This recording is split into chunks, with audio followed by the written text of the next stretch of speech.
நேற்று நைட்டில் இருந்து பாப்பாவுக்கு ஃபீவரு. சரி, ஃபீவராக இருந்துச்சுன்னா பாப்பா என்ன வேலை செய்யவே விட மாட்டா, பக்கத்துலேயே இருக்கணும்னு அழுவா.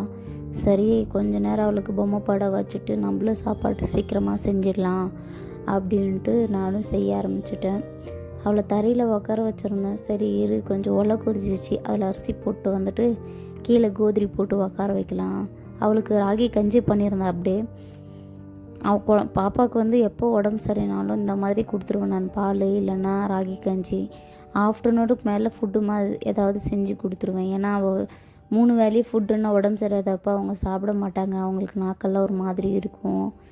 சரின்ட்டு அவங்களும் குடிச்சிட்டாங்க சமுத்தா. சரி, அதுக்கப்புறம் குழம்புக்கு எல்லாமே ரெடி பண்ணலான்ட்டு தக்காளி அப்புறம் வெங்காயம் எல்லாமே கட் பண்ணி வச்சுட்டேன். நான் குழம்பு தாளிக்கலான்ட்டு கடாய் ஆன் பண்ணி ஆயிலெலாம் ஊற்றிட்டேன்.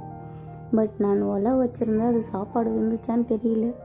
அதெல்லாம் ஆன் பண்ணி ஆயிலெல்லாம் நல்லா ஊற்றுனதுக்கப்புறம் ஞாபகம் வந்துச்சு, பார்த்தா சாப்பாடு வெந்துட்டு இருந்துச்சு.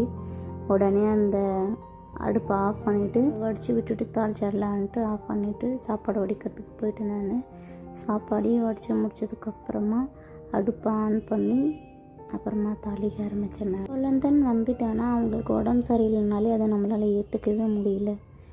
நம்மளுக்கு எது ஆனாலும் பரவாயில்ல, ஆனால் குழந்தைக்கு ஏதாவது ஒன்று ஆனாச்சுன்னா நம்மளால் அது ஏற்றுக்க முடியல. அந்த அந்த அந்த டே ஃபுல்லாக நம்மளுக்கு இன்னும் அவங்களுக்கு தான் உடம்பு சரியில்லைன்னு பார்த்தா நம்மளுக்கு அதை நினச்சி நம்மளுக்கு உடம்பு சரியாமல் ஆகிடும் போல். எனக்கு எப்போ என் பாப்பாவுக்கு உடம்பு சரினாலும் இதே ஃபீலிங் தான். ஏன்னா ரெஸ்ட்டும் இல்லாமல் அவளையும் பார்த்துட்டு வீட்டு வேலையும் பார்த்துட்டு இருந்தேன்னா ரொம்ப கஷ்டமாக இருக்கும். சரி, அப்படியே வீடெல்லாம் ஃபுல்லாக பெட்டெல்லாம் க்ளீன் பண்ணிட்டு வந்துட்டு அப்புறம் வீடையும் பெருக்கி எடுத்துடலான்ட்டு எடுத்துட்டேன். அப்புறம் சிங்கில் கொஞ்சமாக பாத்திரம் இருந்துச்சு, அதையும் வாஷ் பண்ணிட்டேன்.